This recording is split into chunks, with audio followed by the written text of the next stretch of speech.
Sir.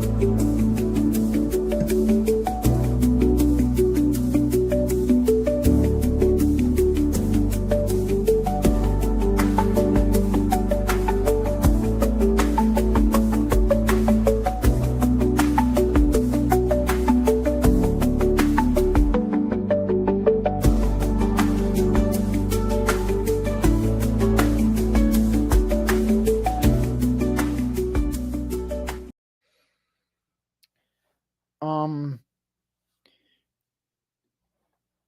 Hello everyone, and welcome to the 716 Sports Blizzard. And today, my special guest is Akeem, and he's from the Built in Buffalo. Yes, sir. Yes, sir. Robbie, I appreciate for you for having me tonight, man. I'm excited to be on the show. I'm grateful to be on your show, and we've been buddies, we've been friends, bros for a while now. So I'm glad that I finally get an opportunity to do the show with you. Thank you for having me on. Yeah, it'll be fun to talk about the Bills and um to hear your thoughts on the team.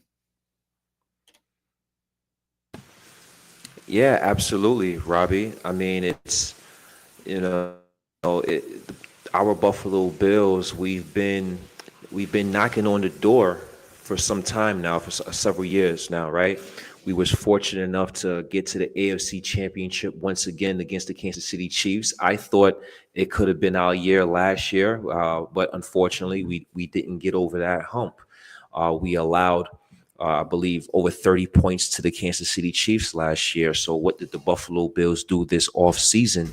They allocated all their resources, or majority of their resources, to the defensive side of the ball. And it started in free agency with, Michael Hoyt and Larry Ogunjobi and Dane Jackson, a former Bill and now current Bill, but he brings familiarity to the defense and brings experience.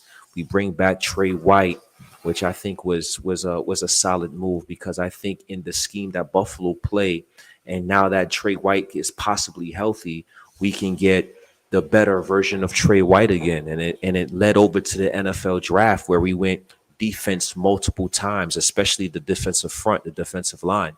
So I'm excited about the moves we made this offseason. And now it's time for us to put those pieces together and see how that looks on the football field.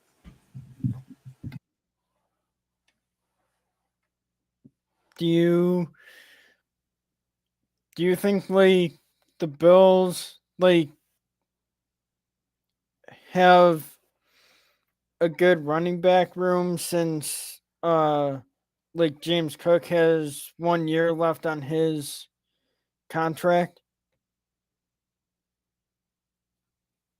And that's an excellent question, Robbie. I do think the Buffalo Bills have a very good running back room. I think they have one of the top running back rooms in the NFL, and it's not necessarily big household names, but these guys that we have, they contribute, they're efficient, and they get it done. I believe James Cook, he had an outstanding year last year where he was able to run the ball, run between the tackles, show his explosive ability, and he's able to catch the ball out the backfield. And I think when you couple that with Ray Davis, who is the bruising back out the Buffalo Bills trio, who gives that physical toughness in the running back room, I think that's an outstanding part of the game he brings, and I can't wait to see his year two improvement. And then my personal favorite, Ty Johnson, he's just like the handyman special. There's nothing, in my opinion, Ty Johnson can't do. Run between the tackles, pick up blocks, and be a pass blocker on third down,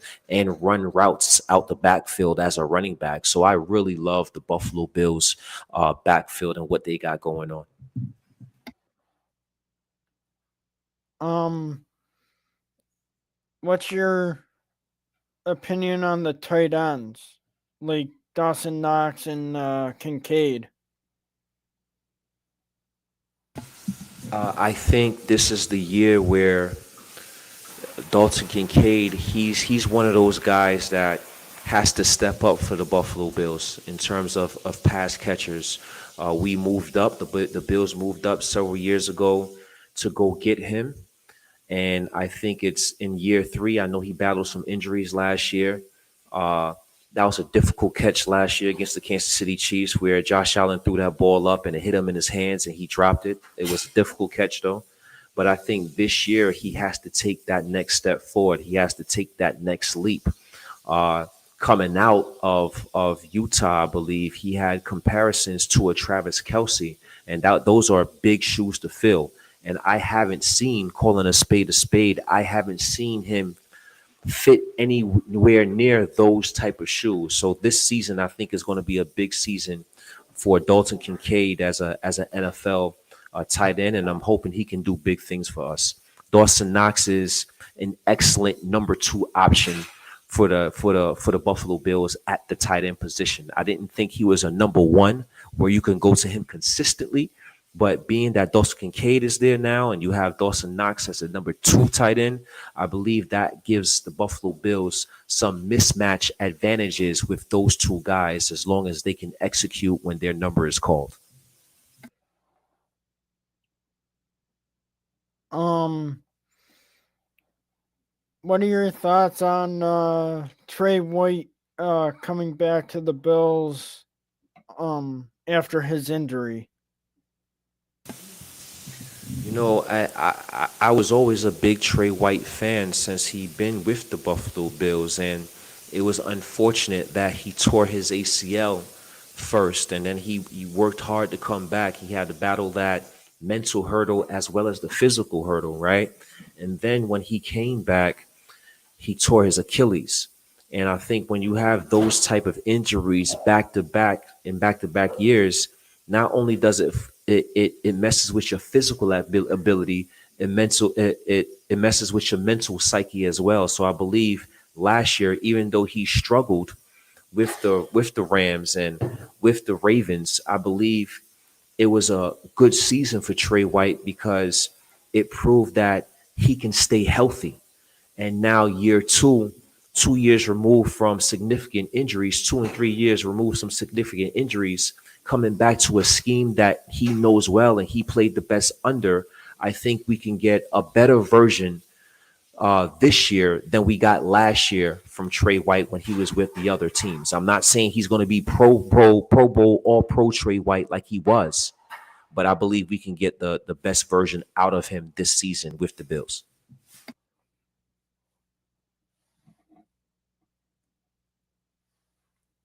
Who do you think like would be the hardest team on the Bills schedule to play against this season?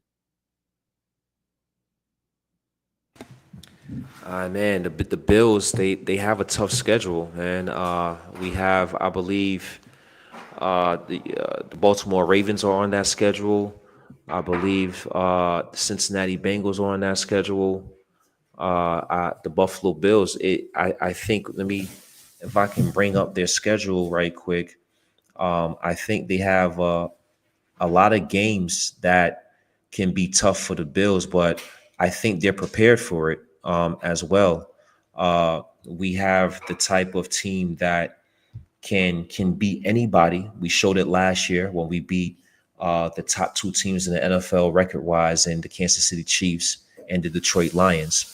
And this year, we have the Chiefs on the schedule again. It seems like the Chiefs are just in the AFC East with the Bills as much as the Buffalo Bills and the Kansas City Chiefs play each other, right? And like I said before, the Baltimore Ravens is going to be a tough game. The Houston Texans, I believe, is going to be a tough game.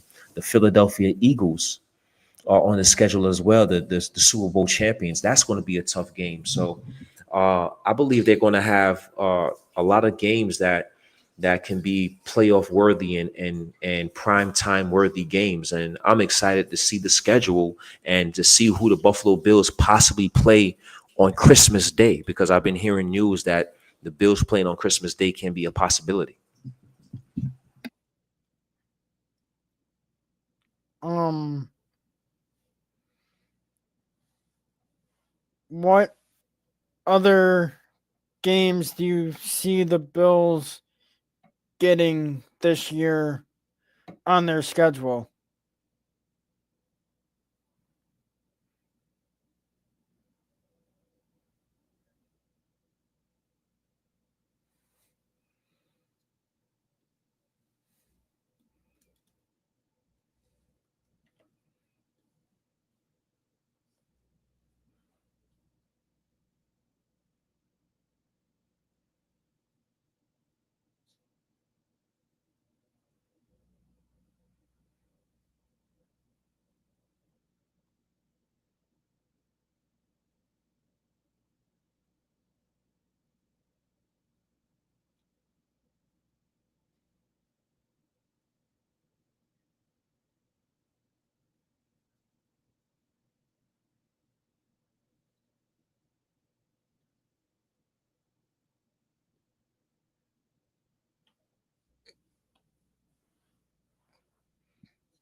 I'm sorry. You hear me, Robbie? Yeah, no, I got you. I couldn't. Okay. I've been talking this whole time. I apologize. Yeah, but like I was saying, I believe uh, there could be a lot of compelling matches for the Buffalo Bills this upcoming season. The Baltimore Ravens is obviously one. You got Joe Burrow and the Cincinnati Bengals. You got the Kansas City Chiefs. I think the Cleveland Browns can be a compelling matchup for the Buffalo Bills just because of Shador Sanders and what's going on over there. The Browns don't have a top flight quarterback to speak of. They got Joe Flacco. He's 40 years old. They have Dylan Gabriel, who they drafted out of Oregon, and they have Shador Sanders. So I think that can be a compelling matchup, possibly facing Deion Sanders' son in an NFL football game. And then of course you got the William and Mary story with the Pittsburgh Steelers with Mike Tomlin and Sean McDermott, and then of course the Super Bowl champions, the Philadelphia Eagles. So the Buffalo Bills, they have a lot of compelling matchups, in my opinion, this upcoming season. Do you see Shadur Sanders playing in a game for the Cleveland Browns this season? I definitely think he has the opportunity to, right? Because just like I alluded to, it's not like Josh Allen is the quarterback over there, or Jalen Hurts, or Justin Herbert. It's, no, and there's no disrespect to Joe Flacco. He's been a good quarterback for a number of years in this NFL, but he is past his prime. And Dylan Gabriel is another rookie quarterback that Shador Sanders is facing and battling for the job. So I think, if his talent is anything like it was for Colorado, for the Buffaloes when he was in college, and that was a team in Colorado that he didn't have a great offensive line. He didn't have a great running game. So if the Cleveland Browns can provide that for Shador Sanders, I absolutely think it's a possibility that the Buffalo Bills can face him sometime in this NFL season.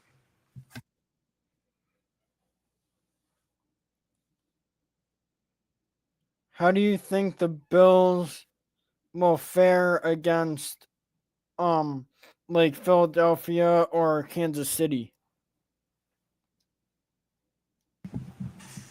The Buffalo Bills, I would love for our team to go undefeated, 16 and 0, 19 and 0, and hoist that Lombardi trophy, right? But these are our top teams in the NFL as well that get paid millions of dollars. So I think that even though the Buffalo Bills can beat anybody in the NFL, when you talk about teams like Kansas City and Philadelphia, we have to be realistic. Those are teams that are capable of beating the Bills as well. So I think those games can go either way. Honestly, it depends on the matchup. Depends on if players are healthy or injured. I think there are a lot of factors that can go and lean to either side or either team when the Buffalo Bills face these top echelon teams. So it could go either way.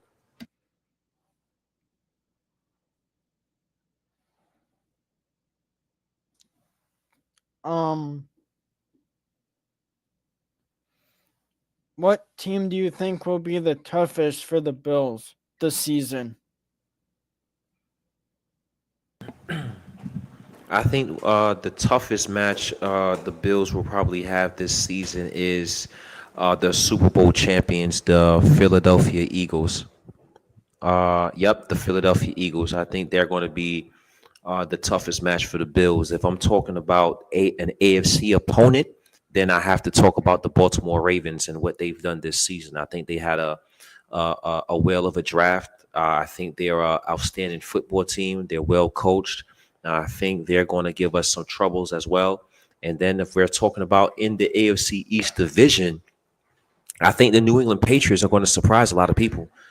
I think Drake May is an ascending quarterback in this NFL. I expect him to take a leap in year two. I like what Vrabel and that new head coach and that new staff did this offseason in free agency in the draft. So I think the New England Patriots, even though they're not necessarily ready yet, I think they can shock some teams, and I think they can give the Buffalo Bills a tougher matchup than us as fans would expect.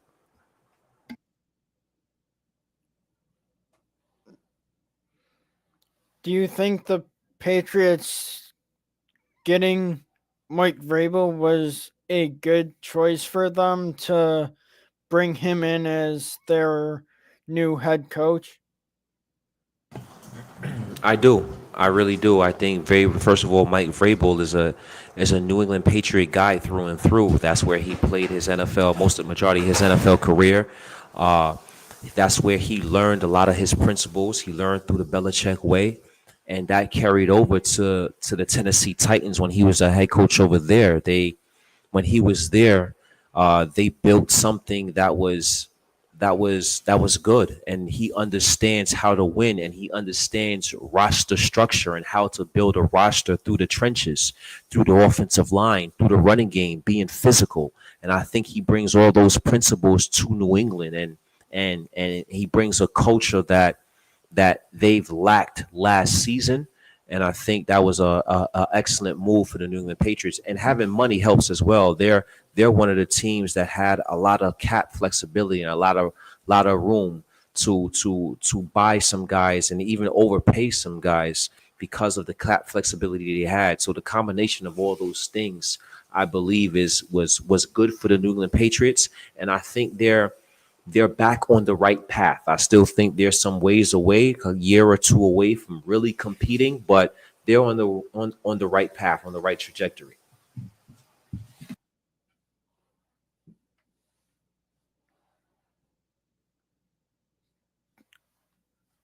Um,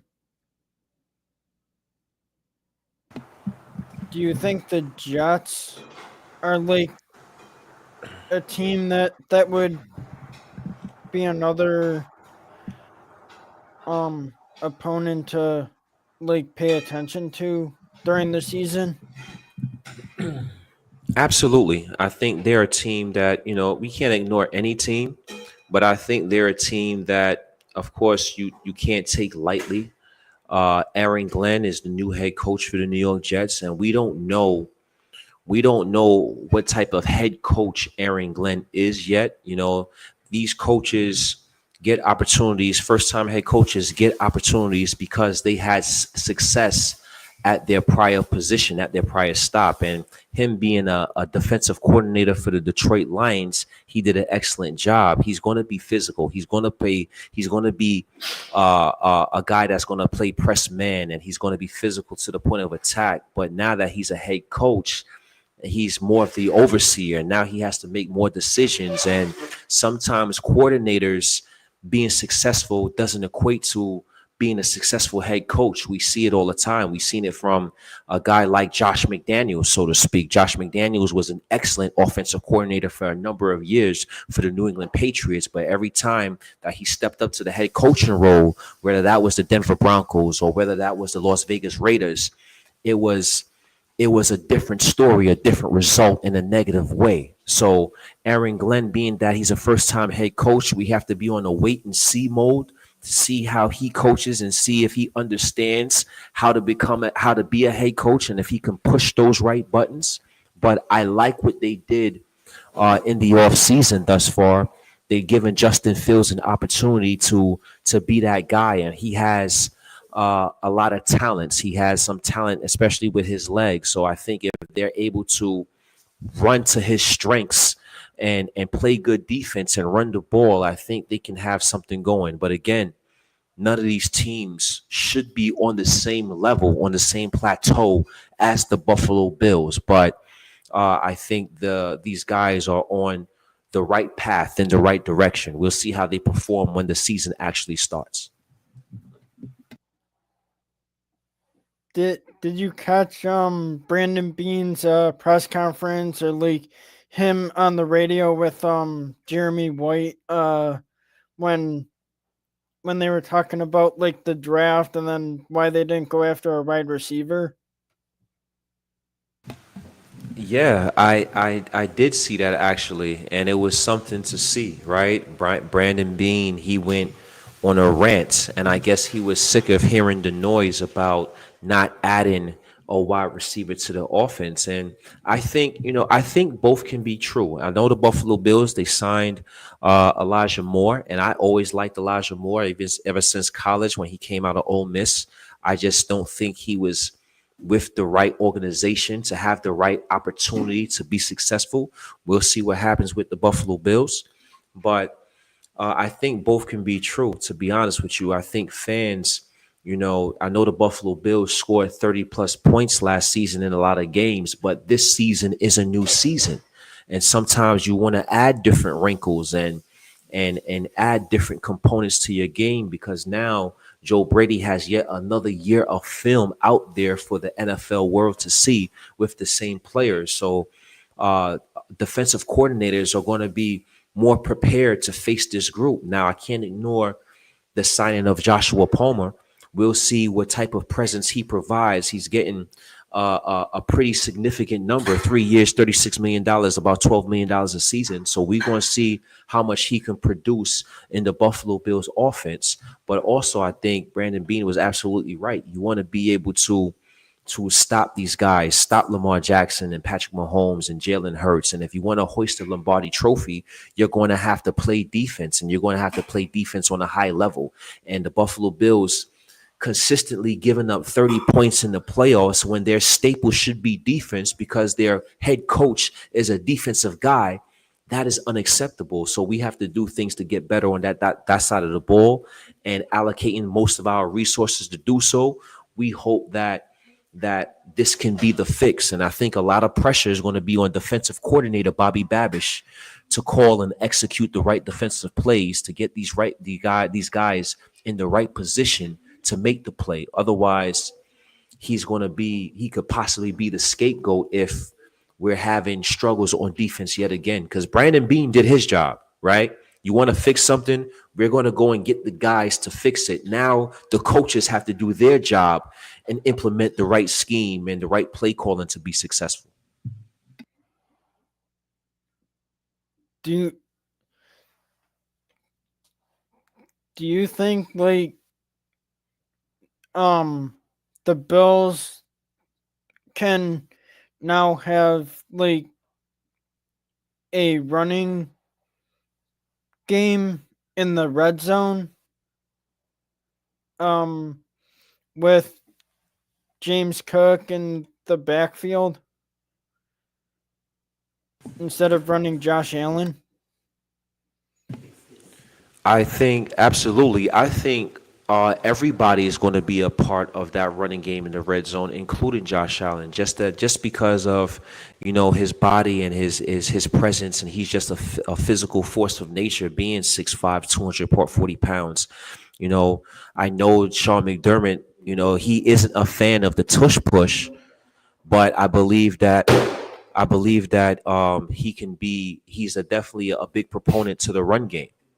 So again, we drafted Jackson Halls late for the Buffalo Bills at the third tight end, who's the best run blocker in college. So I think he's going to be another guy that's going to help with the run game as well.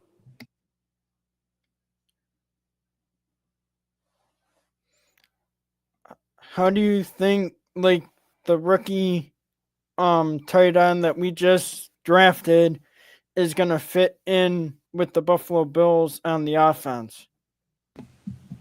I think he's going to fit in lovely. Reason being is because he loves to block, and he's an above average run blocker, and we're going to need that. We're going to need that type of guy that's willing to get, do the dirty work and get his jersey dirty. Because to be realistic, that guys like Keon Coleman and Joshua Palmer and those guys are going to be expected to block as well, but they don't really want to block. Those are receivers at heart. They want to run routes and catch the ball. And we don't have a Mac Hollins who didn't mind doing that dirty work last year for the Bills.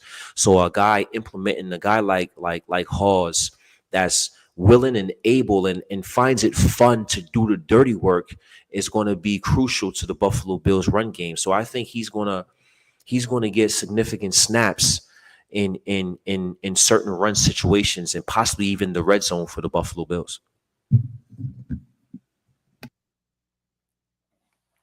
Do you think the Bills will be able to use a guy like um Khalil Shakir or Elijah Moore in the like in the red zone or in the 20? Absolutely. I think Joe Brady, it's up to Joe Brady in the offensive scheme. He's going to have to draw up those type of plays to get those type of guys open. But being that they have that skill set, Khalil Shakir is a yak guy. He was second in yak yardage behind Jamar Chase. So you want to get the ball in his hands, and Shakir turns from wide receiver to running back with the ball in his hands. And with the speed of Elijah Moore, I think there's definitely opportunities for him to be had as well. You just got to know and understand how to utilize him and maximize his strengths. So I think screen passes might be helpful. I think crossing routes is going to be helpful, Elijah Moore. And I think some plays, even reverses and lining up in the backfield, can possibly help Elijah Moore as well, and make the defense think a little bit more of where this football can go. And this is going to be year two for a guy like Curtis Samuel, right? I believe Curtis Samuel, he wasn't utilized enough early on in the regular season, maybe because Joe Brady didn't understand how to use him with the Buffalo Bills, because it's different than the Carolina Panthers where he has success. And I think injuries played a part, the toe and lingering injuries played a part to Curtis Samuel's uh, lack of touches earlier on last season. But we've seen him get the ball late in the season, and we've seen him be a crucial part, especially in the playoffs for the Buffalo Bills, scoring touchdowns in both postseason games. So I think all three of those guys can be viable options for the Bills in the red zone. Um One of my friends came in and said Curtis Samuel was hurt all season. Yeah, he did have lingering, and that's a good call out, Josh. He did have lingering injuries all season long, and I think Curtis Samuel, he finally got healthy come playoff time, and we saw what he was able to do when he was healthy for the Buffalo Bills. Um what teams did Elijah Moore play for before he came to the Buffalo Bills? So Elijah Moore, he came out of I was blessed to asking him a question before he was coming out during his 2021 pro day. And he came out of Ole Miss, and he was an outstanding receiver, in my opinion, in college. And then he went on to get drafted by the New York Jets. And the New York Jets, I think they're during them times, and even now, obviously, that's a struggling organization who's struggling to get it right, to make the right decisions, and struggled at the quarterback. And when you struggle at the quarterback position, I think it takes a toll in a negative aspect to the wide receiver room. And I think that's what happened with Elijah Moore. Uh, he wasn't pleased at his time with the New York Jets. He wanted out of New York, and that's why ultimately he got traded to the Cleveland Browns, where I think he had a little bit more success last season. Almost 600 yards, 61 receptions. So he was a guy. Excuse me. So he was a guy with Cleveland last year that got an opportunity to play more, and he showed some ability. He showed his hands. He showed his speed. He showed separation with the Cleveland Browns. And I think he did so at times with the New York Jets as well, but just not on a consistent basis because of the lack of consistency they had at the quarterback position. So to answer the question, he played with the New York Jets and lastly with the Cleveland Browns before coming over to the Buffalo Bills.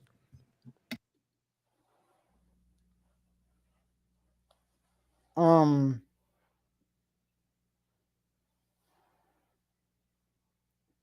do you think uh Elijah Moore will fit in with Josh Allen at the QB position? I think this is going to be Elijah Moore's best opportunity to fit in with a team. This is the best quarterback he's going to play for. This is the best team he's played for thus far in his NFL career. But I also think that he's going to have hurdles as well because on the outside you do have Josh Palmer and Keon Coleman on the outside. Khalil Shakir is the slot receiver for the Buffalo Bills, so he's going to have to show that he can play multiple positions along the wide receiver room, the X, Y, and the Z, and he's going to have to get in where he fits in, so to speak. So it's going to be an uphill battle in terms of playing time, in terms of targets, but I do think he definitely has the talent to get on the field. And once he's on the field with a guy like Josh Allen, I think that automatically upgrades the skill level of all wide receivers. So the main thing is working hard, getting to camp, getting to training camp, getting the playbook down, understanding how the coaches want to use and maximize you, and then executing and making plays from there. Um, where could my viewers find your content? Hey, and another excellent question, Robbie. Akeem Richins, Built in Buffalo, founder of Built in Buffalo. You can find all my content on all Built in Buffalo platforms, whether that's X, YouTube, Facebook. I will be coming out with my own show, my own solo show during the summer called Rich Talk with A Rich. So be on the lookout for that. I would love to have you on, Robbie, on my show as well. I love this. I appreciate you for having me on. But yeah, you can find me on all Built in Buffalo platforms. If you haven't subscribed to the channel, if you're not following the page, just give us a follow. You wouldn't regret it.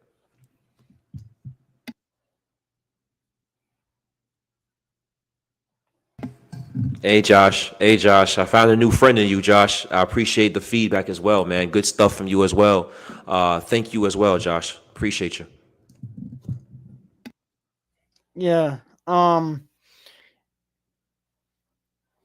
Josh and I actually met through another friend of mine that is also a Bills fan. Nice, man. That's nice. I gotta follow him. I gotta follow him on whatever platform he's on. I'm definitely gonna follow him. And Josh, you can follow me as well, bro. Um, I think he's I think he's on Instagram.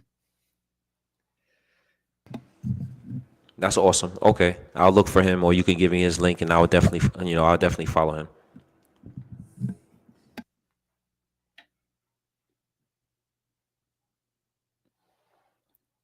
Um,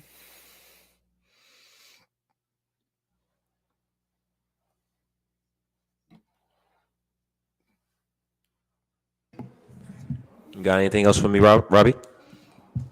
um, no, but thanks for joining me on the show, and um,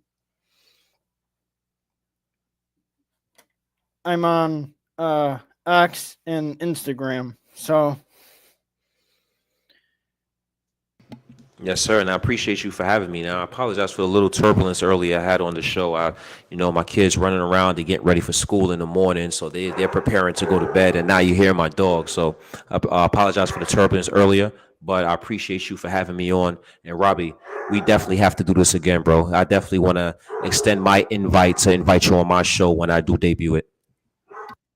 yeah, that'll be fun to be on a different creators show or podcast. Absolutely, Robbie. Absolutely. Man, once again, man, thank you for having me. And, uh, go Bills. Go Bills. Yes, sir.